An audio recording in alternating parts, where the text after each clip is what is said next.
This podcast doesn't have an intro, and we need a song for it. So we got to come up with something. Okay. Is this our harmonizing moment? Are we going to harmonize this? I think so. Is this What are is we our doing? choir Are we moment? No. The recap room choir. What would our sob story be? Oh, okay. Let's I'm see. hungry and my my stomach is talking. That's my sob Okay, story. everybody channel their inner Dustin Tavella. Wait, no, I have the sob story. This morning, I forgot to eat my donut. And now I'm so hungry. But I have to do this podcast because I care so much about the fans because I'm just such a good person. So you're welcome. Okay, the title is She Forgot to Eat Her Donut. ... I'm jealous. I'm jealous. She forgot to eat her donut and died. ... Something from that's gonna work. You're now listening to the recap room.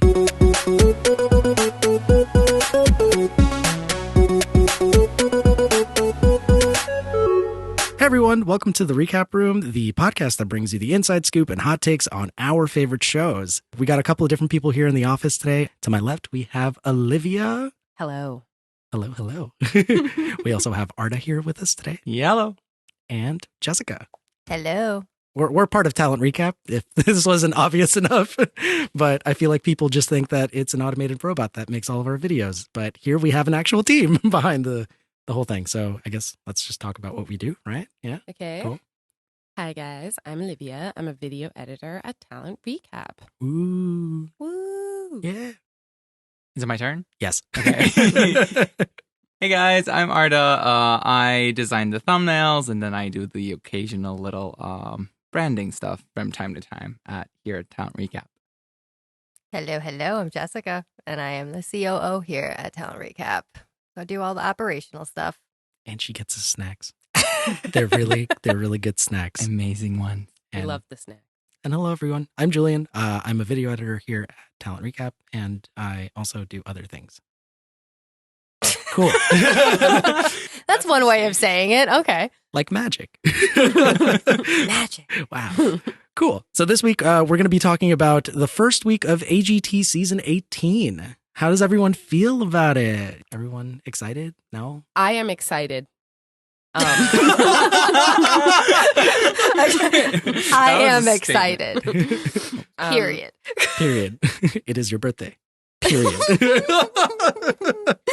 I think that this week was fun, but I think that there is better to come, is my opinion, my general opinion of the week.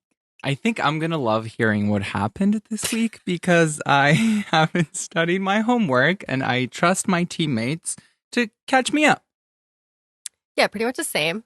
I watch a lot of reality television, if you know anything about me. And I have a lot of TV to watch, so I don't always have time. But I did try to watch some auditions at least, so I have like 3 that I know of. And Nice. That's about it. So sorry, guys. Do you know the names of the auditions? Or do It's you the just Golden reckon- Buzzer one. Oh. It was the comedian guy and the little kid singer. Ah, okay. I don't remember. Good names. picks. Good That's picks. all I For our listeners, we are also composed of casual viewers and super fans.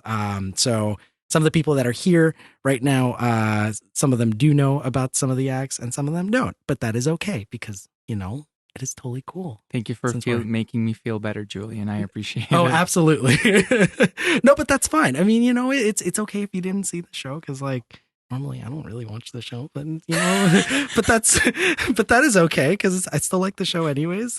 We love the show. Yes, we're gonna have to cut that out. I live and breathe America's Got Talent. It's the only thing I care about. How about Britain's Got Talent, Olivia? Yeah, no, actually, I like Britain's Got Talent more. What? Sorry, Hot take, I don't guys, know hot I don't know take. if we're cutting that out, but it's just the superior. Is this show. a slurp moment? It's not picking up my slur. Olivia is slurping her coffee as we speak. I did it for you. Thank you, Jess. No problem. Anytime. Glad I could This is great. But yeah, so let's talk about some of these acts, shall we? All right, so act number 1, we have Patrick Chu, this guy who was in a dino costume doing a bunch of flips and basically kind of knew karate, right? Does anyone know that It's Always Sunny in Philadelphia episode where they're like, flip, flip, flip, Philadelphia? You got to tell us. Nope, only me. It just reminded me of that because he was doing flips. Okay. All right. But I liked this one. I thought that it was weird and fun. I was like, I don't know about like the science of being in an inflatable dinosaur costume and doing flips. I don't know about that. But I was like, is the costume assisting him with his flips?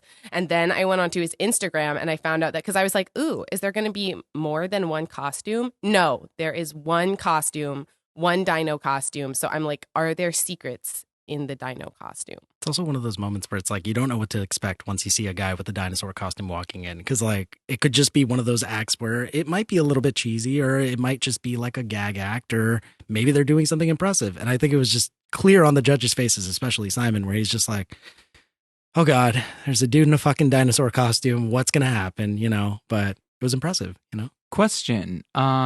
Dustin's dojo or this guy? Dustin's dojo. Dustin's dojo. Okay. Yeah, this Hands dude. down. This dude was just a one-off. Was kinda it just a thing. moment of, oh, I'm going to do karate moves, but I need to make it interesting? Was it like the Rubik's Cube on fire guy, where it's like, oh, we got to do this on fire, or like we got to do this in a dinosaur The costume? Rubik's Cube on fire guy. The amount of times he mentioned this dude I just on, love at the him so office. I just love him so much. Like, I literally had a day where I was editing his thumbnail and I started crying to a point where I had to run to the bathroom to continue crying because it was so funny. So yeah, I just wanted to, shout out to you, Rubik's Cube guy. I love you. I just wonder what goes to a person's head. Like, I'm going to do the Rubik's Cube and light my head on fire, or light myself on fire, and hope that I don't die and get a golden buzzer. Well, I feel like I'm going to have the same question I asked with the Rubik's Cube guy. Does the dinosaur costume do anything to improve said That's flips? what I thought. Because that's what I asked with the Rubik's Cube guy. I was like, does the setting yourself on fire A sense of urgency. like That make is- it easier to solve said Rubik's Cube, or is it just a shtick? I mean, his ass is literally on fire. I know. So No, that's what, like literally. the dinosaur guy. Is it like the dinosaur tail like helps the flip? Maybe like the physics of it, the centrifugal force of it all. I don't That is know. what I thought, but in a lot less fancy words. Did he have T-Rex hands? Yes. He has a big head and little Yes. arms. Yeah, little Yes. arms. Yeah. Okay. That changes But his also, everything. but also his like his suit was just deflating the entire time. Like halfway through the set, his head was just all floppy and lopsided and stuff. Like I don't know if it added to any of it. I but- did not notice the suit deflating until Julian mentioned that the suit was deflating, and then I rewatched it and I was like, "Oh, it is." Was that planned? I think not. How many people gave him a yes, Everyone. I Everyone, think. yeah, Yeah, 4 including yeses. Simon? including Simon. Yeah. Okay, now I'm getting riled up about him not liking drag queens even more because Bro, like- Ooh, hot take. I even didn't watch this act, but he's a guy who does karate moves inside a dino costume that's deflating as he goes. And he gets a yes from Simon, but drag queens don't, that sing live, don't, and dance. It's ridiculous. For Anyway. context, the Danny Beard semifinals on BGT. Also context, Simon was wrong because Danny Beard went on to win Drag Race UK. So, bye, Simon. Damn, what a clapback. But to answer your question, I feel like Dustin's dojo completely it blows this act out of the water, you know? I don't know. You just can't compare the two because it's like a dude doing flips versus the personality of having Dustin's dojo and Terry. Also, I feel like if Corey were here, she would make a very strong stance on. Yes, she would. Yeah. I do believe next time you meet Corey. Yes. Yeah, we definitely need Corey. She'll have some spicy hot takes. Anyways, moving on. So now we have the second act. Philip Moen, a violinist from Terrytown. I really like this one. You I like thought it this was one? a lot of fun. I love an act where it's like a violin or a fiddle or something doing like a modern song, like stuff. I just live for stuff like that. And he did a System of a Down song. He did It was Chop a lot Suey. of fun. Oh. Yeah. And he also seemed just like he had a great personality, great energy. I really enjoyed the performance. This was probably one of my favorites of the night. So it was a Lindsay Sterling moment-ish? Not on that level, Oh, I'd yeah. say. But like it was really good still. Mm. But Lindsay is just like a goddess. Yeah, I mean, she's I knew her before that. I knew that she was on AGT. Like I knew about Oh, wait! Tell us your knowledge on Lindsay Sterling. Oh, we have to hear about I was this now. really into dubstep at one point. I think it was like 2012 or something, Very and I was like listening to Skrillex heavily for some reason, and it kind of took me to Lindsay Sterling's like music video where she dances like around in like Antarctica or something, and like she plays her violin, and it was gorgeous. I know exactly which music video you're talking about too. And literally, like when I started working here, one of the first videos I've ever done was on Lindsay Sterling. I was like, oh my god, like she was on AGT. So yeah, I mean, it doesn't go like any more interesting than like this, but yeah, I didn't know she was on AGT at one point. It's insane. It's pretty crazy. I don't know. I feel like just dancing and playing an instrument at the same time has to take some sort of skill, because then it's like, first you have to make sure that you know that you're playing the right note. On top of that, you have to dance. It's like dancing and singing. I know a lot of these like pop stars that do both.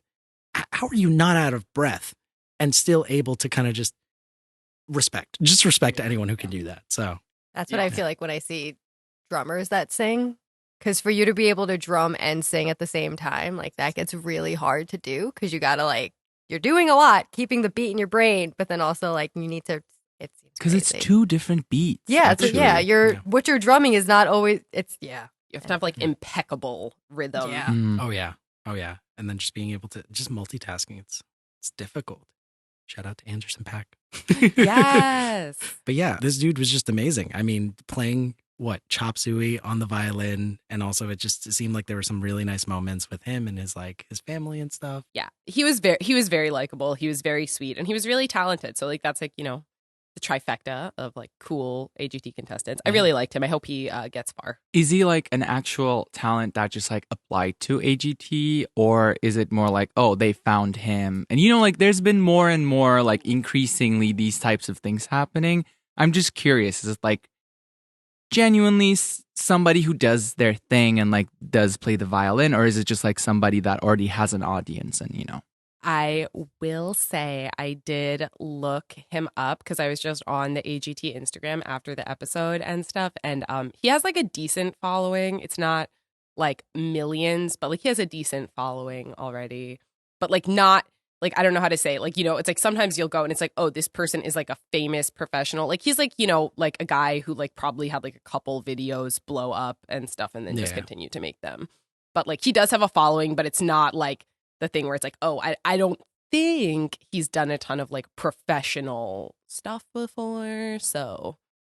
Okay, not as controversial as like some Maddie other Taylor bias. What are you talking about? She was found in the audience. It was a miracle. It's not like she had a Netflix movie lined up right before going on the actual show, you know, quote unquote. Yeah. And who doesn't have a Netflix film lined up, you know? Yeah. Everyone. It's just she a didn't regular. have a publicist. The producers weren't in on this. No. It's impossible. But We love you, Maddie. We love you, Maddie. Blingle bells. All right. Moving on to our third act, we have Steel Panther. All right. Let's set the stage, right? We've got this classic rock, hair metal kind of band that just shows up. Doesn't even seem like an audition, first of all. I mean, this thing is like, and I remember I was watching this with my girlfriend, and I turned over to her and I was like, they're not auditioning. They are just putting on a show. They are performing. They've done this. They're professionals. My favorite act of the night. But yeah, just imagine. Oh God, I'm trying to think of like a band to describe them as. Motley Crue. Oh my God, yes. Imagine Motley Crue just takes the stage and just performs for AGT. That is the only way I can describe it. My Turkish ass not knowing who Motley Crue is, but I did watch that performance, so I know what you're talking about. And they're just, the way they carry themselves, it's just so great. It was a performance. It wasn't an audition. Yeah, I totally agree. Yeah, like even though this was totally like an AGT fix moment, like I loved it. I live for 80s hair metal. This was so much fun. What's funny was I was looking in the comments of like their audition afterwards, and everyone was like, this is like the only song that they have that's like appropriate to be on AGT. Like really? All the rest of their songs are incredibly explicit and stuff. But I will like I loved it. I'm so happy they did it. Like I don't care that they're already famous. Like I want to see something cool. It was something cool. It was a great performance. It was a lot of fun. They were professionals. 10 out of 10. I feel like it was kind of giving, like, you would go to a random state, like a random dive bar place, and like there would be 2 acts that you hate, and then like you're so close to leaving, you have like a couple more sips left from your drink, and these people pop up, and you're like, oh my God, like I cannot leave now because you guys are on stage. I literally had that exact experience when I was in California. My dad got us tickets to this weird, like, it was like a concert, right? But it was like in Palmdale, California. So like the first couple of bands that went, I was like, oh my God, what did he get us into? And then and I was about to be like, hey, like we have got it. Like this, it was like, because it was a slightly weird crowd. The bands were kind of weird. The first band was very like, we're singing about war. Like it was My favorite song. It was like a whole lot of that. And then the last band came out and they were so good. I was like, you guys are too good to be performing in Palmdale. But they were excellent. And I got like a t-shirt from them. So it's like they saved the night. But yeah, so I know exactly what you're saying because I literally had that experience where I was going to be like, Dad, like, get me the fuck out.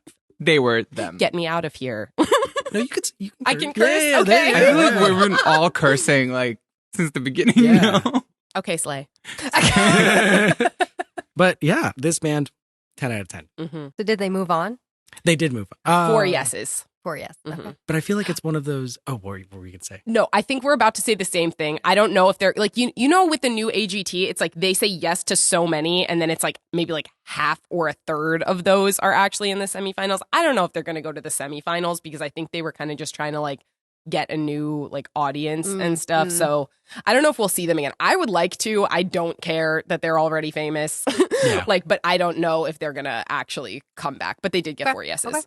I was telling Kayla upstairs, this could be another Ludberger moment because do y'all know who Ludberger is? Ludberger? Ludberger? No, I don't know about Lud. So there is one familiar face out of all of the people in Ludberger, which is Keith from the Try Guys. And so they performed on AGT and they came on, and I think it was more of a promotional thing to let them know, hey, we have a show going on, we're traveling the world, we're touring and stuff. So this might be just one of their promotional things because they did one act, with never to be seen again after that. And yeah, I don't know. Well, I'll come to the dive bar they're performing at. Or the stadium. Or the stadium. You never know. Oh. No. Listen, dive bar is cheap. Stadium, you're looking at like $200 a ticket. I ain't about that. And you got to get there and you got to I get know. out of there. I know. Like, Okay, actually, real quick. What is one artist that has gotten so famous that you're upset that you're kind of like on the fence that they've kind of gotten famous because tickets are really expensive now? Blink-182. Oh, that's a good one. That's a really good one. Kim Petras. Like, I was going to say Kim Petras. Thank you. Because she was all about like the queer community only and like in some big cities. And now she's like, We have to share her with the straights. yeah, because like, I mean, Nicki Minaj kind of popped in there, which is great, but like they know about her now. So it got more expensive. I remember I went to a Kim Petras concert in Brooklyn, in Bushwick, and it was giving like very much of like, am I going to get killed here or see the best rave party ever type of a setting? And it was really good. It was like the tickets were like, what, $40? And everybody was like not just gay, but like queer. I remember there was like a slutty nun, and it wasn't even like Yes. even October. She was just like, doing a rodeo on top of people. It was insane. But like now, I'm pretty sure I can't go to a Kim Petras concert for $40. It's going to be more. The traffic is going to be more. It's going to be harder to get there. I don't know. Yeah. So yeah, Kim Petras for sure. Okay, that's a good option. Good option. I would have to say Anderson .Paak. I mean, it was inevitable. I mean, after he won his Grammys for Ventura, he was collaborating with a lot of big artists, and then after a certain point, he started collaborating with Bruno Mars on Silk Sonic, and then they won a Grammy for that. So it's like, yeah, there's no way I'm gonna get a cheap Anderson .Paak ticket or to a show. But yeah, awesome. Let's move on. Oh my God, not these guys. Ooh, do you wanna go ahead? Do I want to take the lead on these? Okay, picture this. 3 beautiful ladies from the Ukraine. Great personalities, great energy. They did like a Bellow Sisters-esque, like climbing on each other, like crazy moves type thing. They messed up one move and they fell down. Then they did a couple other moves And those other moves that they did in the middle were pretty cool. And then at the end, they tried this one that was like really hard, and then they fell. And then they were like, let's try it again. And then it was like the craziest thing because they stopped the effing music and we're all just sitting there in silence watching them try this trick again. And then they fell again. It was stressful. It was upsetting. It was sad. You could see the pain in their eyes. Yeah, it's funny that you mentioned the Bello sisters because that's exactly what I thought of. I was just like, oh, Bello sister act. That makes sense. But then they started falling and I almost had a heart attack because it was like, same. It's impressive what they were doing. Like, let's get that straight. Olivia. It's impressive what they were doing, but they weren't ready to be on the show. Like, they weren't ready. Like, you shouldn't be, even if you pull off the trick, even a lot of the ones they did pull off, they were like shaking. Like, it was terrifying. Like, I did not like that. And I don't even I don't like that they let them through. I think they should have told them to come back next year because they weren't ready. But it's like, then I was talking to Kayla and Ellie about it and they were like, oh, it'll be like an arc though, where like they do great in the semifinals and then like blah, blah, blah. But I'm like, will they? Because there is a weak link in that group. Orange shorts. They got moved on even though they fell like multiple times. That's what I'm saying. Yeah. Interesting. Well, maybe, do you think it could be the fail factor? And how people enjoy watching that, and you don't really get to see that as much anymore. Yeah, but that's like, but if it's that, then that's like cruel and humiliating, and I hate that for them because they seem but it's still lovely. a reality show, and producers do this stuff, man. They don't care about people or you. I know. They care about viewership and money. If I have to watch them fall again, I'm going to effing cry. That is what's going to happen. It was like so sad. I don't know. I just feel like it's gotten this reaction out of you, which means it's gotten this reaction out of multiple people, which means they're doing their job. I guess. Unfortunately. So you would not want them to go further. No, what I think, and I said this to everyone when I came in right after I watched it. This is how I feel. There have been seasons of Drag Race where someone has gotten sent home and like Rue will be like, listen, it's not your moment, but your moment's coming later. Like, Rue has done that with multiple queens. Like, I think the, like, correct thing to do, even though, like, I get exactly what Jess is saying, and Jess is right. I watch a lot of reality. But, like, I think the appropriate thing to do would have been, like, hey, like, this might not be your moment, but come back next year. So it should have been a Miss Vanjie. Yes, it should have been a Miss Vanjie. Exactly. Thank you. So, bye, sister. Sorry. But yeah, no, really, just because it's like, I don't think they were ready. I think also if this was AGT a couple years ago, not a couple years ago, but maybe like 7 years ago or something, they would have just like been like, no, bye. But like now it's like, I don't know. There's a lot of factors, but I just like, I do feel I feel bad for them for a slew of reasons. I hope that they get like the, oh my God, triumph arc. Like, I really hope that happens for them. But watching that made me sad. Yeah, I think it's going to be your classic underdog story, where people want they weren't the best act of the night, but they still want to see them kind of just grow, character development, just kind of like a show. Oh my God, full circle. Yeah, they don't fall again. It does sound like that too. It could just be that. And I mean, that's what you want, right? So they'll keep pushing them on to the end so that you're forced to watch them do better. Maybe they even like put a little thing in their brain, like if you shake and you fall and you still get through.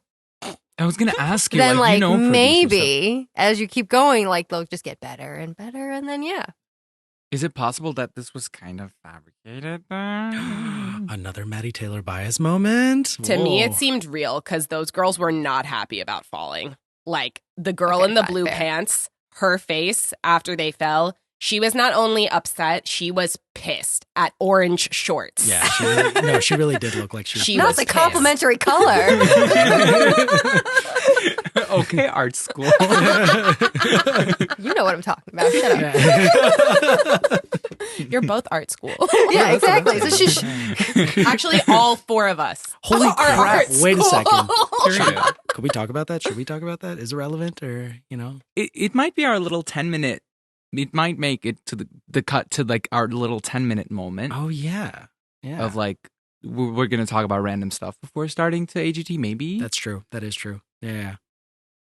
Julian and I went to Brooklyn College for film. Yeah. You guys went to the same school? Yeah, we did. Ah, I had no idea. It's okay. Yeah. We found this out after we started working here. And I think it was how did we find out? I think we talked about school. We both knew Frank. We both knew Frank. Shout out to Frank. Hi, Frank. Hi, Frank. Hey, Hope you're Frank. doing well. Hi. I don't know you, but hi. We never ran into each other. But but then we also, Julian went to LaGuardia and I went to Frank Sinatra School of the Arts in Queens, which is so funny because Frank Sinatra was in Julian's neighborhood. So we always talk about this. It's like we must have crossed paths at some point. At some point. But we never noticed each other, and now we're here, and it's just really funny. It's insane. Full circle. What is your like terror moment in art school, if any? What was there like, oh my God, this is just like, why did I do this? Like, well, see, I don't think I had a choice, to be honest, because it was more of like, my parents always were just like, yeah, this would be good for you. This would be nice for you. And so there was this moment of, I was told that I was going to audition for the school because I was taking piano lessons. And I think the moment that it all clicked, even before getting to the school, I was sitting outside of the audition room. It's a very scary moment where you're just sitting out there, you're hearing people play these wonderful pieces. And mind you, the whole process of auditioning is just another thing. It's like you have to prepare a major piece, a minor piece, know all of your scales and arpeggios, and then you have to know how to sight read.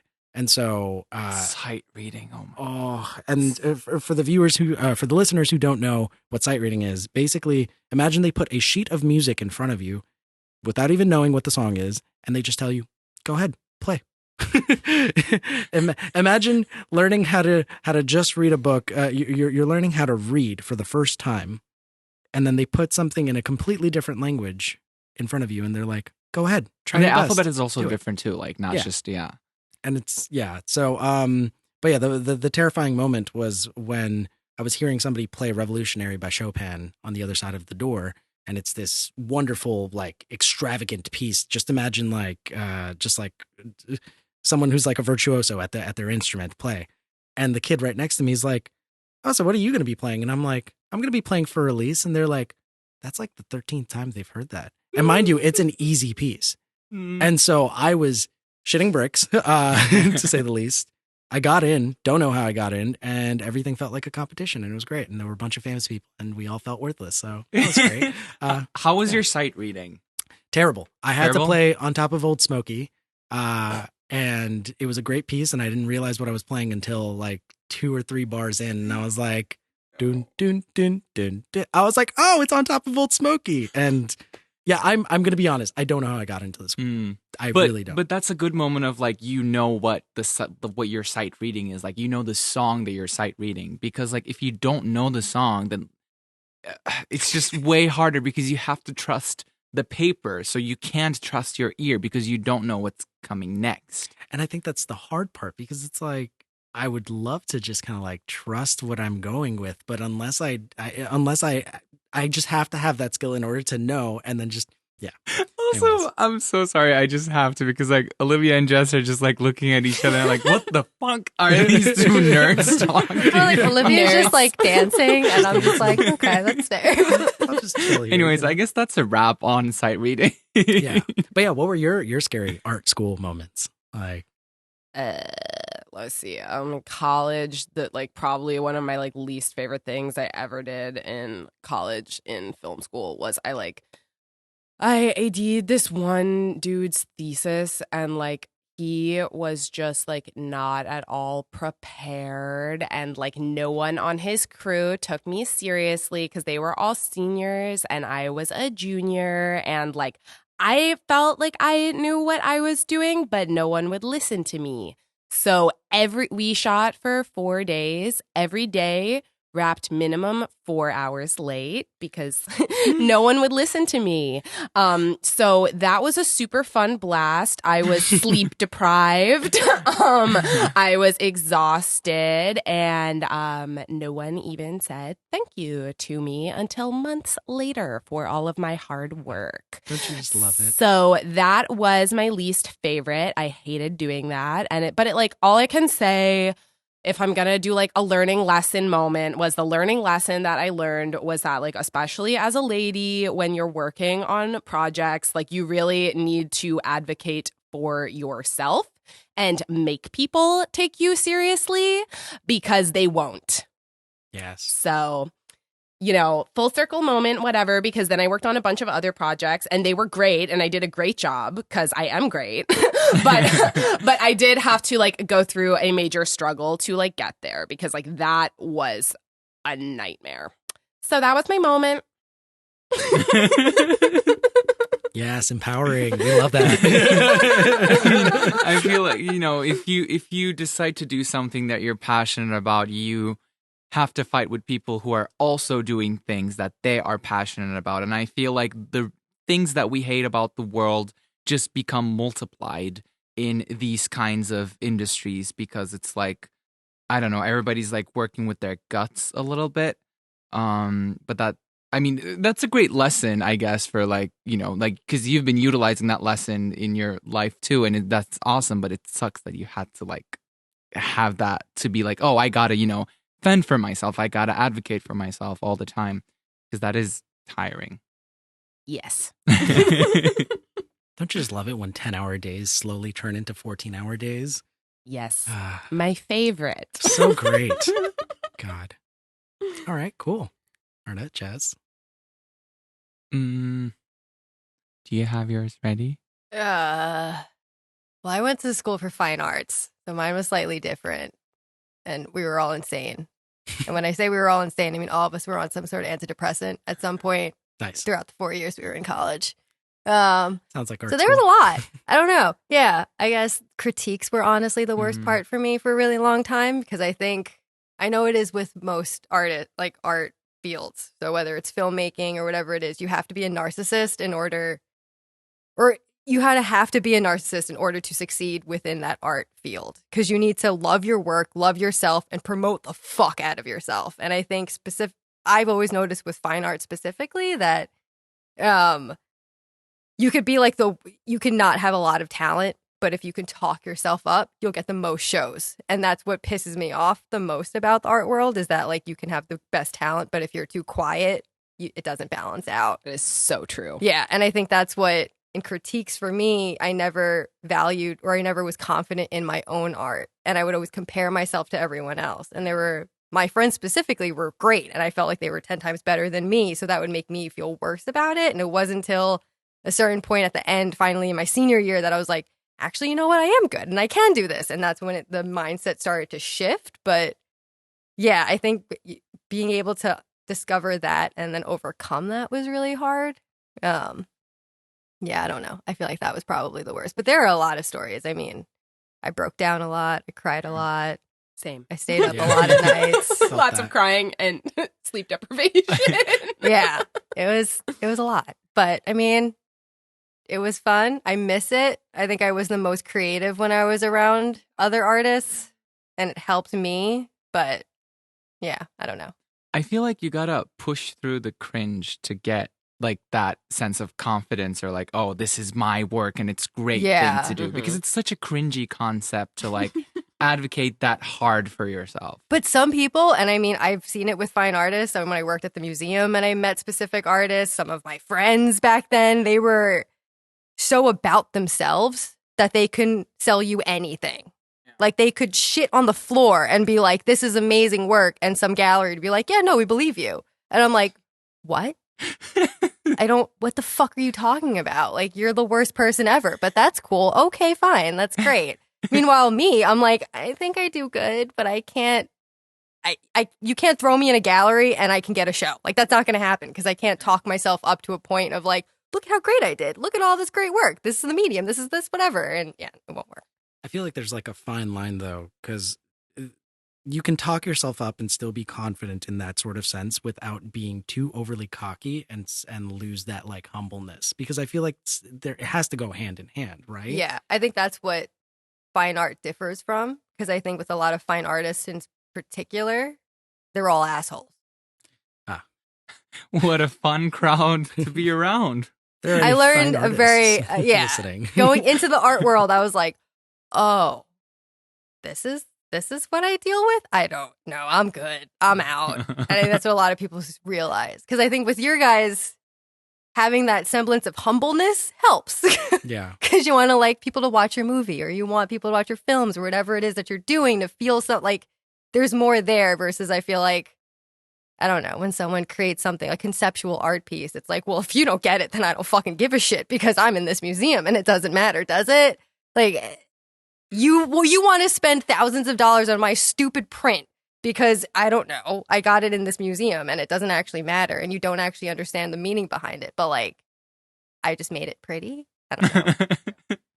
That's right, because like in more like film work, the crowd's opinion is like important, but in, I guess, the art world, it's more about the curator. Yeah, it's very much like the voice of the show, the voice of the artist, and the voice of the curator versus how someone perceives it, I feel like. So if they like you, you don't care about the rest, probably. Yeah, because, I mean, there are billions of shows that happen that I'm like, why? Why was this in a museum? Like, I don't know, why did the curator think that this was the thing? But, like, for them it was, and that meant that I had to deal with those stupid artists who thought they were hot shit, and then I had to deal, it was whatever. Makes sense. I feel like in the film world that happens too, where it's like you get those people that are very egotistical or very just like self-centered about themselves. And I mean, again, they're everywhere. Yeah. I think just warning. Creatives in general, you know, I think there has to be some sort of like balance, but it is a cutthroat, very like, it's a cutthroat industry, you know, it's a, yeah. I do get what Jess is saying though, just because it's like, you need, like, I feel like with movies and shows, it's like not everyone needs to get it, but like your work needs to like provoke something in your audience. Oh, absolutely. Like whether they like get it or not. And I kind of get what you're saying in the sense that like with like art, it's like if you get the right people to like your art and the right people to like you, then it doesn't matter if a massive majority is like, oh, this is shit. Like, look at like Jeff Koons. Mm. I mean, look at what's his name? The guy who was at the Art Basel a few years ago. He just duct taped a banana. Oh my God, don't get me started on that thing. Duct taped banana. No, I hate stuff where it's like, oh, look at this. I did this thing that anyone could do. Give me $1 million. I'm like, I can duct tape a banana. Where's my money? Yeah. But that's the thing, is like he was able to like get to a point where even I know him. Like I knew him as an artist. I like his work. He does kitschy shit and like it's great. But because he has that already, he can put a fucking banana duct taped on a wall and it's like, oh yeah, no, this is great. I'm kind of conflicted about it because like at one point I do get the idea of like, oh, the medium is everything. Yes, like the medium that you portray your art is like is everything, but then let's not just like capitalize on this and do lazy shit. You know what I mean? Like, yes, you're a great artist and you did this and it means something. Perfect. And like, yeah, everybody could have done it, but nobody did it. So it is different. I get it. But like, I feel like the problem starts when you attribute money to art. So you attribute a specific value that has other meanings outside of the context of art. Because $1 million has a different context in art world, but it has a way different context in non-art world. But then if you put those things do two things together, you're like, oh, if $1 million equals a banana on a wall, like that doesn't make sense. I think that's where the problem arises. Like, there's no cap on how much art you can make and how much fame you can get from art, but there's a cap on how much money you can make on art, and that makes it into a problem. And I think that's like the main problem with contemporary art and how we like look at it. Because I love contemporary art. Like, I think the idea behind the banana is great. Or what was that piece that it was? I think it was on like a Dada piece where the urinal. Oh yeah, Marcel Duchamp. Yeah, so like it's amazing, right? But then you could also argue literally exactly the same thing. Like, I see a urinal every day when I go into the restroom, so like it's just an everyday object. But I don't know. Yeah, I mean that's like the same as Andy Warhol. He just shoved pop culture in your face in a different medium, and it changed the meaning for it. But yeah, I don't know. I think it's interesting having the subjectivity of the nature of just art, which I feel like a lot of these AGT judges do all the time whenever they're there. Great. You know? Great segue, smooth. Julian. It's like I mentioned segues to him, and he just took it and ran with it. I mean, I was like, always trying to find a way to bring it back to the topic. That was great. Good job. Golf claps. Thank you. Golf claps. I mean, Arda, we do have to get back to you at some point to know about your art. Thank you, know. but we can get to it later. I feel like okay. it's fine. We'll You're loop not back missing around. a lot. We'll loop back around. All right, so cool. That was 3G and the intense hard left turn that we took. Let's get on to the next act. Oh, okay. I have some words about this one. So, this freaking guy. Oh, I already know. I don't have to know. oh, you know what I'm about to Yeah, talk because about? of the demeanor that you have all of a sudden. Yeah, no, Julian needs to take this one because Julian Yeah, you is need it. a legit cool magician, Oh, thank you. unlike Trigg Watson, the phony. Okay. All right. Trigg, if you're listening to this, I don't know if you're going to be listening to this or not. Again, appreciation for the fact that you do magic, right? Let's appreciate the fact that, magic is difficult to do, okay? There is some sort of skill and semblance. Everyone's giving me weird looks. I do have some hot takes. So listen, magician to magician, man, I appreciate the stuff that you're doing. And, I know it takes practice and I know it takes time. So great job just standing in front of that crowd and doing what you're doing. So good job on that. Here's the thing. But Here's the thing. I think it becomes very tricky when you start combining the old with the new without revealing too much about the Magic Act. There was too much tech involved. Again, this might just be because I also understand what's going on stage and know how the tricks are kind of being done and manipulated. To somebody who's a casual viewer, it might be a little bit different. But for me, I was like, there's got to be a little bit more zest and zazzle to it, right? Same thing with like Eric Chen. Let's talk about Eric Chen for a second because I have a lot of words to say about Eric Chen. Eric Chen is a phenomenal magician, phenomenal in his acts, great performance. I could say possibly tops Shin Lim to a certain degree. Ooh. Possibly, right? And that's a very hot take. But the man does the same exact trick for every single thing. And it's insane to me because like I've talked to Penn Jillette at some point. There's a backstory to that. But he has told me that when I was asking him about BGT the magicians and if there were any magicians that were like kind of like at that level that he appreciated, he was like, I only stood up for one, and there was one that I liked. And when you roll back the clip of Eric Chen, he's the only one who gave him a standing ovation for that and said some really great words about his trick because it was great magic. But just fucking change your trick, dude. Do a different trick. A new vest, Eric. Yes, a new vest. Or stop going on the shows. You already showed your talent. If you only have one, then stop. I found 2 other clips of Eric Chen doing 2 different tricks. Oh, okay. And it was one on Asia's Got Talent, and I think it was a second round of, I think it was AGT that he The All Stars. It was All Stars. He did a slightly different one. I liked his All Stars one. I thought it was really, really pretty. Unlike Trigg, who was pulling things from behind his screen. Sorry, I'm sorry, but I have eyes. Yeah. So you don't have to apologize for that. it's not magic. No, it wasn't. It wasn't magic. And the judges were like, oh my God, this is so amazing. Like, I'm sorry. I'm really not trying to be a huge hater, but like, turn the screen around. Then I'll be impressed. Yeah. So much of the stuff, it's like, bro, like I can see you grabbing that from behind the screen. Like, I'm sorry. I was not blown away. I didn't love it. Like his timing was impeccable. Like credit where credit is due.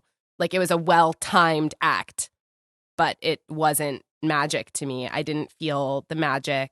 I didn't feel Zazzle. I felt nothing.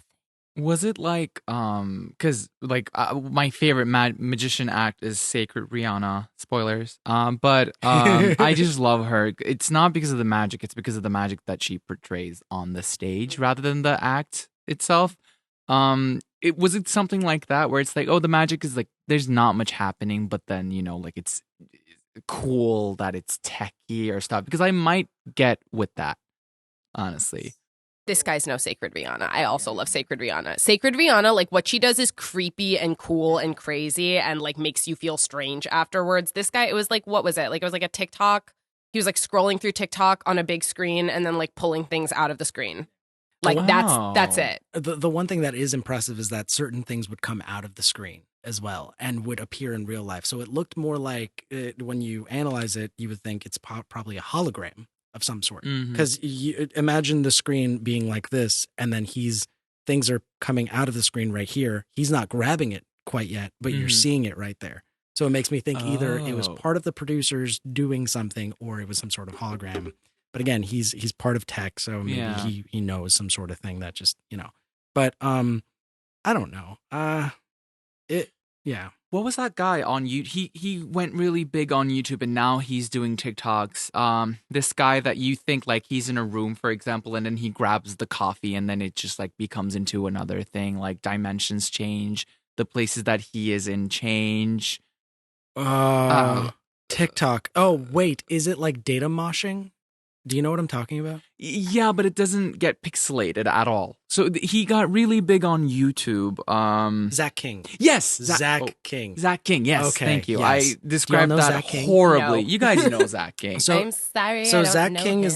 is so imagine he'll place you in a real life scenario. So imagine he's a farmer like selling watermelons. And so what he'll do, he'll just be like, "Oh, cut a watermelon, give a slice." And then there's a mirror and he's just like, "Let me just grab another melon." He puts the slice down. This dude, he'll turn it and then pop a watermelon out of. Basically, he combines actual magic with VFX. Okay, And it's that's insane, cool. and it's on another level. The last thing that I saw by him was he did a promo with the guy who plays Shazam, and he did a whole trailer with the guy or something, Oh. or like, yeah, it's pretty insane. But definitely recommend check him out. He's great. He used to be on Vine. He got big on Vine. Vine. Yeah. That's Oh my right. It wasn't God. YouTube. It was Vine. What an era. He was on a Oh. Turkish Airlines commercial too. I was like really so impressed. cool. Yeah, no. Shout out to Zach King. He's great. Here's a question for you. Who do you hate more? This guy? Dustin Tavella. Tavella. Dustin Tavella is the worst. Dustin Dustin Tavella. Tavella. There you go. I was like, Dustin Tavella takes the cake. Okay, there you go. But here's the thing. I don't hate anyone. I don't want to say I hate anyone because hate is a very strong Whose word. magic do you dislike more? I'm Dustin okay Tavella. with This hating guy people. or Dustin Tavella? Dustin Tavella. I don't know. You don't need a whole sob story in order to like present a magic act because it feels like at that point you're leaning more on the fact that leaning more on sentiment than the actual magic itself. And I don't know. It takes a lot of skill. It's like you're making people feel bad so that you can get their votes as opposed to having skill. But actually, the real magic is the love we feel in each other, isn't it? All right, so that concludes our podcast. I don't know. I'm kidding. Dustin Tavella is another one in the office that we all kind of just talk about. Listen, I'm not a fan of this guy Trigg, but like I actually like, and I don't think it was magic, but like there were elements of it that were cool. Okay, Dustin Tavella, nothing. I don't like anything about it except for his cute baby. That's it. So Dustin, it will always be if it's this person or Dustin Tavella, who's worse? Like it will always be Dustin Tavella. Jesus Christ. Wow. Sorry, everyone's gonna hate me because I'm such a hater, but oh well. Anyways, let's move on to our next act. Do you want to introduce this one? Oh Because my this God, one's okay. great. So his name was Kozo. He is from Japan. He came out in a suit with a translator. Everyone's like, oh my God, what is going to happen? Right? The translator leaves the stage. He takes off the suit. He's wearing like a white onesie up to his head. We're all like, what the fuck is going on? He starts flying a little helicopter. Everyone's like, what's going on? Then he gets this little circle. And then he lays down in a way that I can only describe as these are his legs. And then he goes, Beep. So it's like his little butt is in the air. Spread eagle. He takes the little circle thing and he puts it on his butt. And then he tries for what is too long to land the little helicopter on the circle on his butt. Listen. And then at the end of it, like when he finally like lands it, he like the thing that was so like was like so he had to pick up and move the little circle that was on his butt to land the helicopter. Like honestly, for me, I loved this. I thought it was so funny, so goofy, so silly, a ton of fun. It was a disappointment that he couldn't actually land it without like making a little adjustment. But like, listen, onto the helipad. I loved him. I was living. I thought it was funny and weird. What genre is this act? Variety. Like, what is the talent? Japanese. Japanese. That is a very good description. That sounds like the most Japanese act like ever. Which is interesting because it's like Japan has, I think you start to see these cultural differences in humor because every single culture has their own take on humor, and Japan's is just outlandish, and it's great though because you see it and you're just like this. Like for us, it's like, whoa, this is very strange, but we like it. Yeah, I think the best Yeah. one, I think it's Japan. Could be Japan. But the one where like different shapes are coming their way and the person has to like conform to the different shape to try Yes, to fit through the I've seen silhouette this. of like whatever's coming at them. So it's just like bend down, do something funny, do this. And then I don't know. It's so good. Japanese shows are hilarious. Yeah. Was Silent Library a Japanese show? Or was it, or am I just making... That was definitely on MTV. Yeah. But like, I feel like the concept was like not an American concept. I don't know. I love that show. I thought that was one of the It could- funniest shows. Yeah, It it's could probably Japanese. be- It is? Wow. Oh my God, I was really? right. Yes. So it's a Japanese. So it's an American interpretation of a Japanese show. Wait, have y'all watched Silent Library? Yeah. Of Silent Okay. Library. Same What as happened? Wipeout. Wipeout is technically Wipeout is so American cool. version. Yeah. The Japanese version is so much funnier. 'Cause- Wipeout is really funny. Oh, Yeah. Wipeout's great. Wipeout's hilarious. Wow. Oh, but that makes so much sense to me now. Okay. Yeah, but I loved it. I thought he was funny. He didn't get through. I wish he would have. Like, I want to see what he has to do next. So it was a humorous thing. Yeah. It was Okay. really Okay. funny. I just thought that it was like supposed to be a serious act and it failed. That's why. Okay, got it. Unless maybe he thought that he did seem a little bit upset afterwards when Yeah. he didn't get through. Because, like, he came all the way from Japan, but it's like, Oh. sir, you came all the way from Japan to do this. But I loved it. I'm pretty sure the judges even said, they were just like, so you came all the way from Japan just to land a helipad. I mean, just to land a helicopter on your butt. Like, I don't know. Was that guy who farted also from Japan? Which guy that farted? The Oh my God, fart the guy fart with the guy. darts and the birthday cake. Itchy, some, oh Yeah, my God, I can't yeah. remember his name. I think he was also Japanese. I think so. He was on Asia's Got Talent too, and also did his fart stuff. I Yeah. love that we know this guy as the fart guy. That's, But no, that's he what literally that's his farts. brand. Like- That's his brand. He's like, I am the fart guy. Wait, imagine going to a party and just being like, "Hey, you're the fart guy, right?" Like, No, he farts so that the birthday candles are like yeah, that guy. I think I know Yeah, what and you're then talking about. He has like the party thing. Like, he makes go, so funny. you know. You know, it would be more hilarious if someone didn't know it was him. And then that's how like he blew out his birthday candles. Oh and then my after God, he blew out his birthday stop. candles, they'd be like, "You're the fart guy. You're the I knew you from somewhere. I just couldn't fit it's the fart. That's what did $1 million this, man. question. Would you take a piece of the cake? Oh hell no. It depends I'm not on what eating the fart ingredients cake. are. Oh, whoa. Listen, if you have a chocolate cake with strawberry, I'm gonna eat it. I don't care. I'll just like get like more the pieces from like the inside. I won't touch the outside part, but I like some cake a lot. It'll have So- an extra ingredient, which is methane gas. I mean, Yeah. you know, like probably copious And And amounts some of E. methane coli gas. thrown in. Yeah, Wait, probably. if y'all ever ate cow, like I'm pretty sure cow meat has to have some of the methane gas. Like they produce Okay, I see what you're saying. so much Oh, methane. they really do. They fart like crazy. Oh my God, I've Yes. been eating farts my whole life. I eat so many hamburgers. Congratulations, Did y'all watch everybody. that South Park episode where Kyle has to eat Eric's fart? Yes. Where Kyle has to eat Eric fart? Wait, yes. what? And he goes, wait, what was it? Yummy, yummy farts in my tummy. Oh no. Oh, that's a mess. Oh my God, that episode is such a mess. Because here's the episode, because people are like, okay, there's this prophecy that if there's a a ginger cow, then Oh yeah, it has to do strawberry milk, right? the three big I think so, but like the three big religions have to make peace with each other. That's when the chaos ends. So like Jewish people, Muslims, and Christians make peace because of the ginger cow. But actually, the ginger cow is only something that Eric Cartman did to be an asshole. He's like, oh, there's a ginger cow. So he paints a cow and like puts a wig on it. So he's Oh like the ginger my cow. And Kyle is goodness. like, oh my God, now since this made world peace, this needs to be kept a secret. And Eric is like, if you don't eat my farts, I'm going to tell this to everyone. So Kyle shaves his head. He starts pretending like he's a religious monk and eats Eric's farts on demand. Anyways.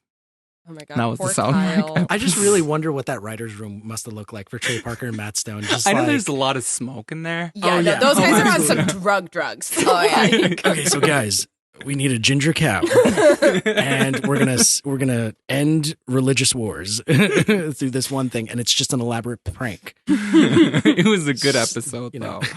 though. God, so good. All right, so moving on to our next act, we have Decory Johnson, another kid singer with an amazing voice. Ugh. My opinion of it was like, first of all, I thought he was going to be the golden buzzer because they were showing like all his backstage shots. He's adorable. He's charming. I was like, okay, so he's going to be the golden buzzer of the That's night, what I thought too. right?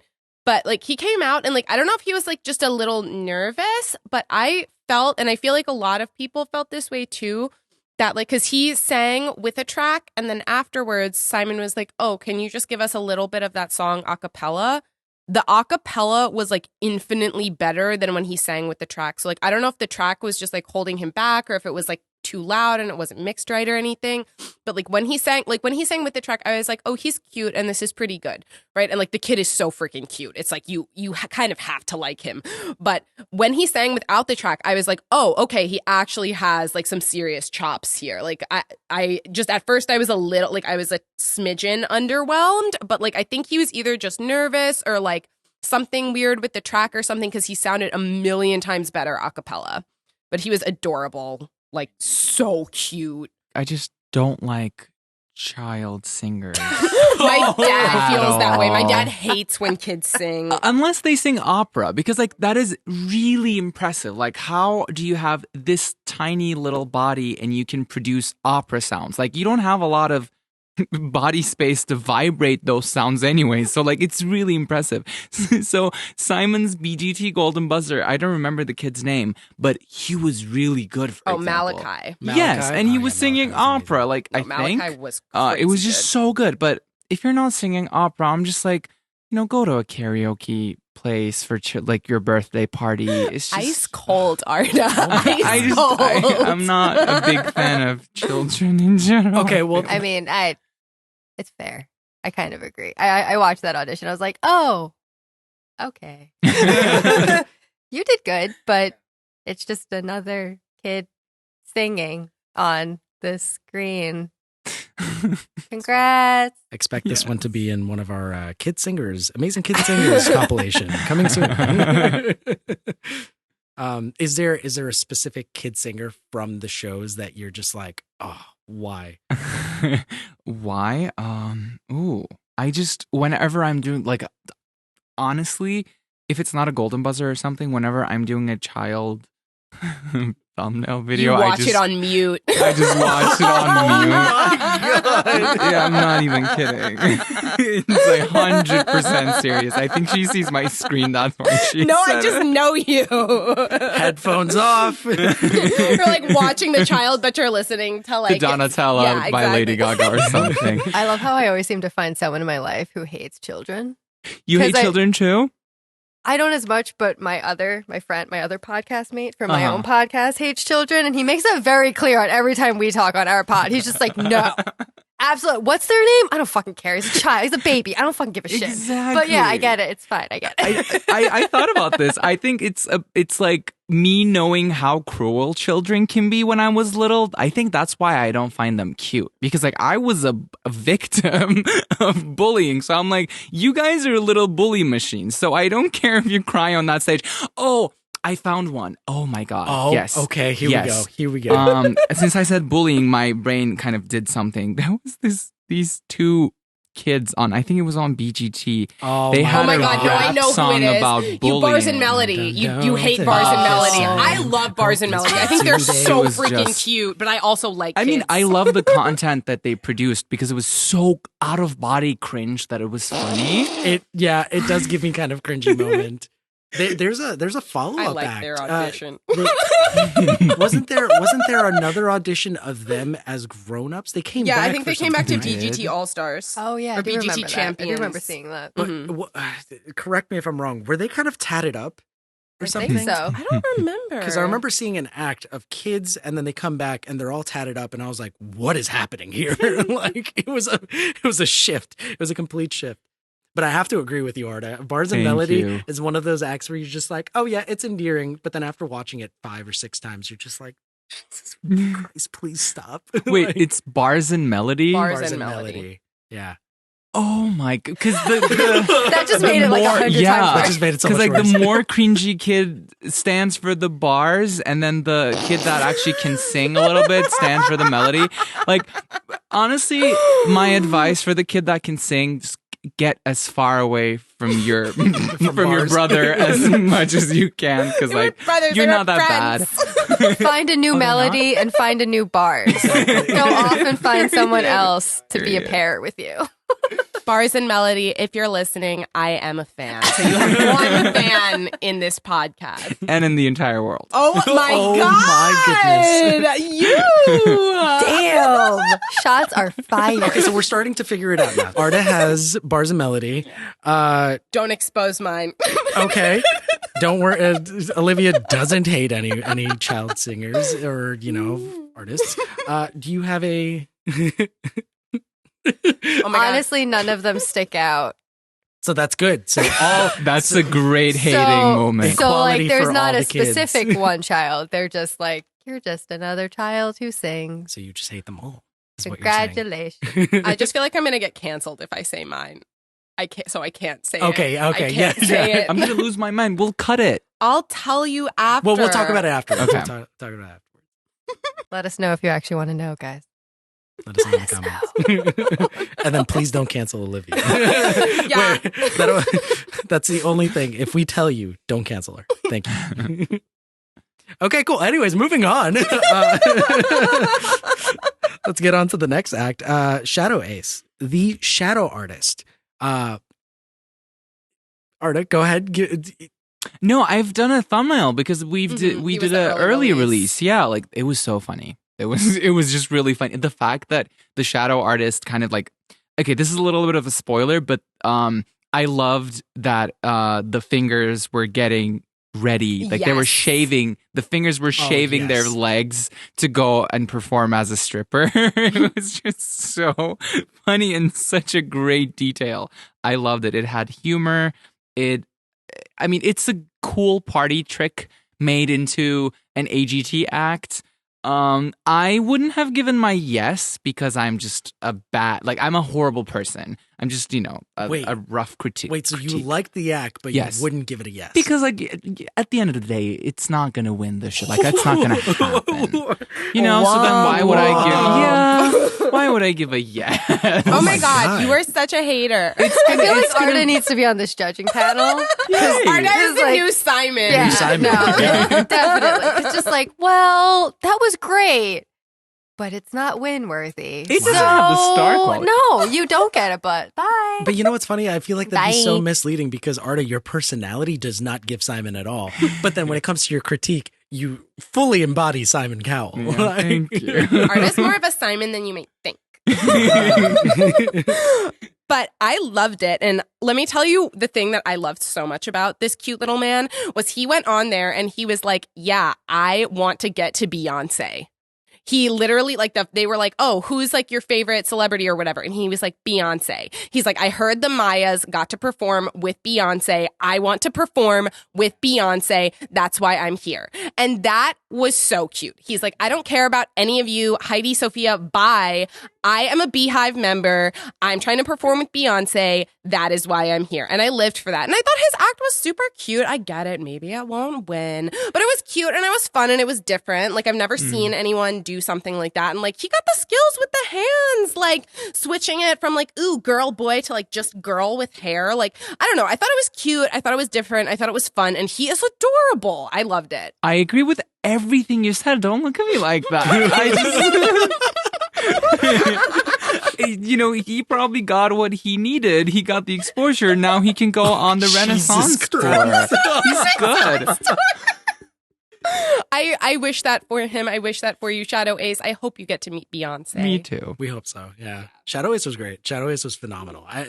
What I really liked was that idea of like, it was very humble in the beginning, from humble beginnings to literally being like, well, how did you learn this? We didn't have electricity or power at the house. So this is all we could do with like candles.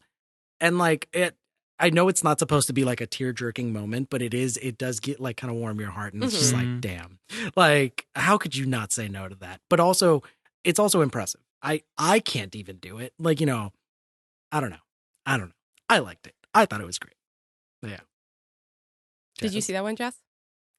Okay. Sounds great though. I like Shadow Intense Puppets. It was Shadow cute. It was Puppets. cute. Yeah. That sounds Yeah. great. I'd watch it. I'll probably watch it later. I just don't know how somebody could like the whole shaving thing. That was mind blowing. How do you even like?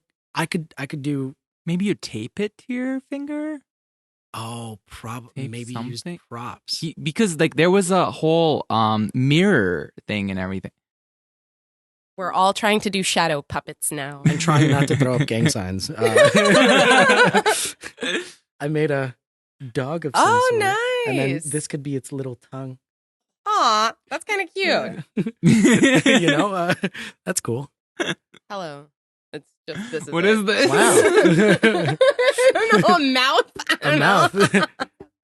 I know how to do a bunny. And this That's is all a I carrot. got.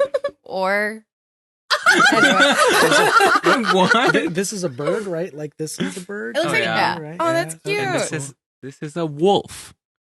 Wow. You can't see it, guys, but we're Oh. killing it. Yeah. Yeah. This Yeah, is like yeah, some yeah. of the best Yeah. stuff I've ever seen. Actually, Shadow Ace, I think we should be on the show. Yeah. We Your would get time the to shine golden is buzzer. We would done. get the golden buzzer. What would our act be called? It's a 4-person like shadow puppet act. We got to think of a name. Flops. The flops. The flops. Shady. Oh, yes. yeah. Shady flops. Queens. Just because I wanted to throw queens in there. Oh. Very nice. Nice. That was a Oh, good it's slurp It's a sound. slurp moment. Okay, so next we have Orlando. Is it Leyba? Am I saying that right? Laba, Orlando Laba. Leyba, Laba. I'm sorry if I'm saying your name wrong, Orlando, but we have Orlando next. He was a stand-up comedian. I thought it was pretty good. I liked he's very likable personality for sure. But listen, this is my true and honest opinion. We got really spoiled last season with Mike E. Winfield, who is like one of my favorite ever AGT acts, one of my favorite like comedians, period. He is so funny, and it's just like, it's going to be hard, I'd say, for almost any comedian that's coming on this season to top what he did last season. Mike E. Winfield is effortlessly hilarious. So I liked this. I thought it was good. But it just wasn't up to the standard for me. But, we'll see him again in the semifinals, most likely. And because you never know who's going to get lost in the mix. But he has a chance to do better. I thought it was good. I just didn't think it was up to the level of what I've seen. Yeah. I don't know. For me, I was thinking that it. Now you get the slurp. Oh, now you I'm got so the slurp. sorry, Wait, Julian. no, I didn't mean to do go the for it. Go slurp. for it. Let's get a moment of Here we go, silence wait. for the slurp. Here we go.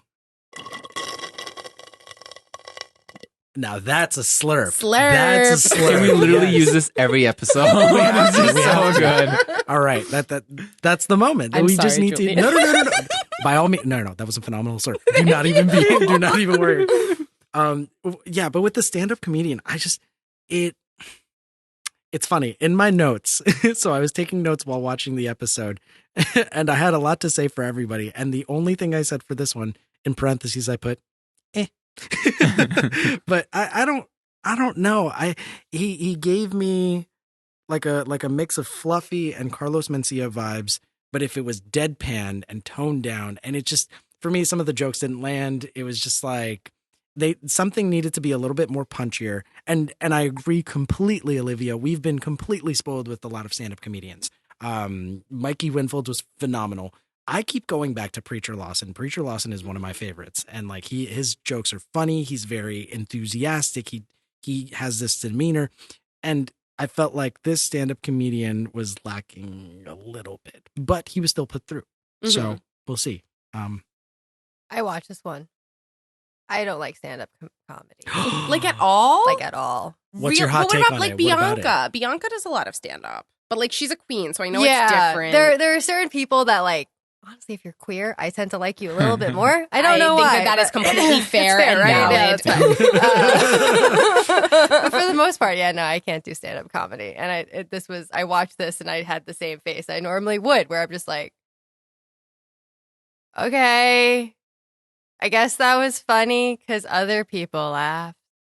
I hate when that happens. Oh my God. I'm here and I'm just like, that's cool. I hate when it's a thing where like everyone's cracking up and I'm just like, because I'm the person who sometimes it's like, oh, like something will happen and no one finds it funny, but I think it's hilarious. Like I feel like that happens to me a lot of the time. And then sometimes I'll be like, oh, and I'm just kind of like, I think that's the great thing about queer comedians in general. I think we get to relate more because this experience, I go through this all the time with like popular comedians, but with queer people, most of the time, if they're on stage and if they're queer, if they're making jokes, I feel like I relate more to their jokes probably, so that it makes it funnier. Yeah. I could see that, yeah.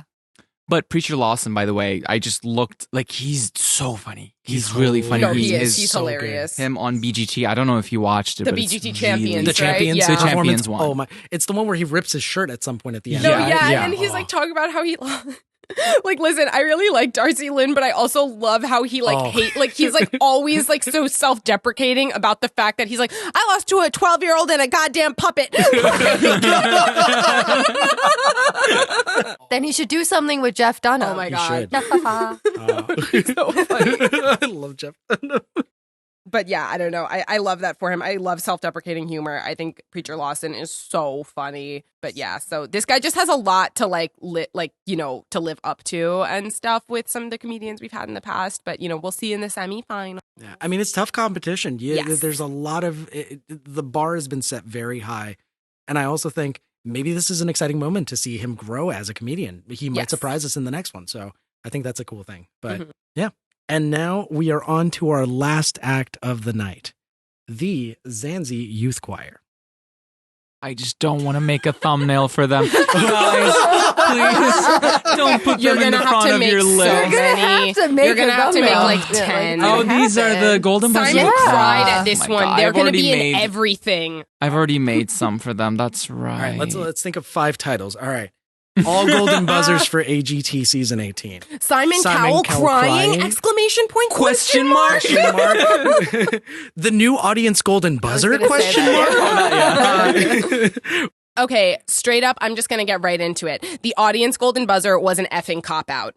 Okay, it was a cop-out. No one wanted them as their golden buzzer, but they did the Nightbird song. So everyone was like, oh, we have to give them a golden buzzer. But they were like, they're not gonna win. So no one wanted to give them their individual golden buzzer. They didn't want to use the group's golden buzzer on it. So they were like, how can we give them a golden buzzer without any stake in the game? And they were like, oh, we'll give it to the audience. Like, bro. That's like, it was just like, it was so annoying. It was annoying to me. I like nothing against the choir. Like they're really sweet. Choirs are not my favorite thing. I just don't love the sound of it. None of our viewers do, I feel like. But they were like in the realm of like choirs, like they were actually a pretty good choir, I would say. Like I just don't like choirs. I'm so sorry. But they were a pretty good choir, but like giving them like they should have just done them as like the group golden buzzer, or Simon should have just done them as his golden buzzer or something, because like giving them the audience golden buzzer is such a lazy cop out. Like they were like, "Oh, they're not going to win, but we have to do something cuz they did Nightbird's song." Like it was just like, "Oh my god, this could not be more effing produced." Yeah. It is difficult. I think okay, so hold up. I have a spicy question here. Ooh. So, with the knowledge that we have within the office, do you think that if this act didn't perform a Nightbird song, would Mason have gotten the audience golden buzzer instead? Ooh. Well, Mason did a musical. I don't think so because both Howie and Simon don't like musicals. So neither of them would have advocated for him to get the golden buzzer. Let me tell you, taste. Spicy opinion. I don't think if they didn't do the Nightbird song, they wouldn't have gotten the audience golden buzzer in the first place. They would have gotten through. That's what I'm But they thinking, wouldn't too. have gotten anything. They wouldn't have gotten the golden buzzer. They just would have gotten 4 yeses. If they Was did this any the other Mason song. episode? So here's the thing. We don't know what's going to happen with that. So, just as a quick spoiler for everybody, or maybe not a spoiler if they decide not to air it, we know of one of the we actually personally know one of the AGT contestants that may or may not be aired, and Billy, as you all know, Billy Blanks Jr. from a lot of our videos, was there in the crowd experiencing the whole AGT moment, and let's just say there was we could probably have a whole episode on this, but I think the only thing that we can say is that a lot of people were very upset that Mason didn't get through, even though he has a phenomenal voice, and the audience was physically booing at the judges. All of the judges, I mean, sorry, not all of the judges, at Simon, and they didn't put him through. So again, Heidi and Sophia liked him. It was Howie and Simon that That's were what it just was. not getting on board. But it's like they just don't like musicals. They don't like musical theater. They don't like songs from musicals. It's like it's not shocking, but it is upsetting. yeah. Also, Howie just has horrible taste. Yes, Yeah. very that, very that. Who doesn't like musical theater? I mean, okay, I get like it's niche, but like you need to appreciate the fact that it's.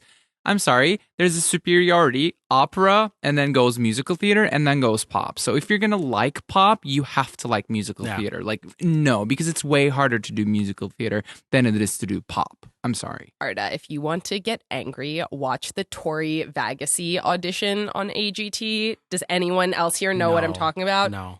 This girl, I think she sings a song from Frozen. I can't remember, but she sings a song from a musical. She is absolutely amazing. And Howie is like, no, because I just don't like musical theater. Like, and everyone else is like, oh my God, she was amazing. The audience freaking out. Simon, Sophia, Heidi freaking out. Howie's sitting there like, yeah, I just don't like musical theater, so I'm gonna say no. It's like, it's not always about like what you like. It's about like objectively, not subjectively, objectively, like critiquing talent. And that girl was talented. So, Period. thank you. Howie likes Sandoval, so I'm just going to leave that there. Ooh. All right, so Boo. Shame. Shame. Da-ding, da-ding, da-ding, da-ding. Shame bell. Da-ding, da-ding. Anyway, go on. He deserves I'm it. not going there. hey Jackie, if you're listening to this episode, please talk to your dad about this. And we have a lot to talk about. Also, if you want to be on our podcast, please let us know.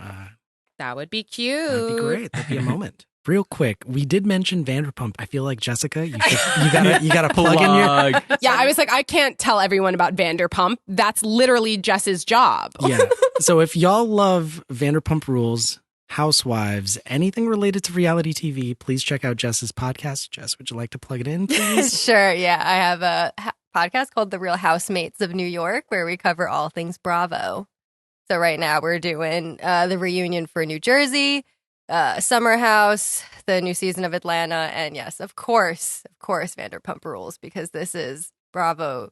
This is our Bravo endgame. This is our Super Bowl. This is what we've been living for months. And it is here. Yeah. And it is insane. And I have lots of opinions. Lots and lots of opinions. But Sandoval's a piece of shit. I've nicknamed him Scum. Rachel. I can't call her anything but Rachel. It's after Rachel, hearing but Robert I like say to just that. say rat. So she's just the rat and he's just the scum. So it's the scum and the rat can go live off and happy and go the fuck away and get away from my screen. I'm not going to continue because I'm going to go real strong. But yes, I do watch all of Bravo. And I also finished Selling Sunset. Finished?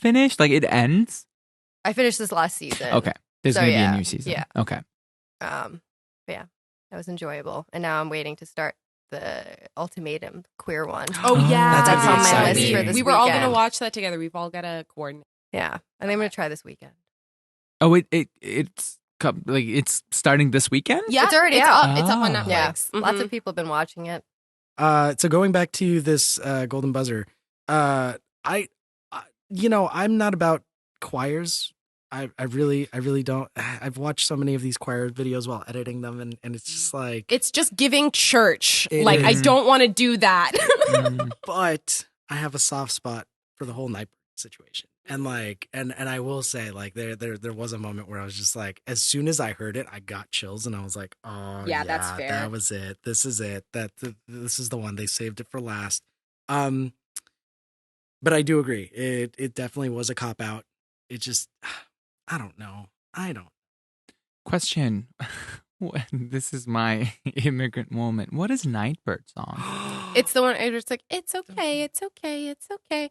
If you're lost for a little What is the thing about it? Because I Oh, definitely wait, don't did you know not watch this her song. audition ever? On mute, I have. Oh, babe. Oh, babe. I don't like choirs either. Okay, but Nightbird's not a choir. Yeah, no, Nightbird's a is one single person. lady. Oh, the person who died. No, Yeah. I haven't watched. Okay, no, their that one audition. actually I would say you should watch because, like, listen, like, of all of the overproduced nonsense on this show, like, there is something, like, very ethereal about, like, her presence on the stage. Like, it's like she knew that she was going to die, and, like, her energy was just very, like, she had come to terms with everything, and she was just, like, very much doing what she wanted. Like, that, listen, that audition made me cry 3 different times.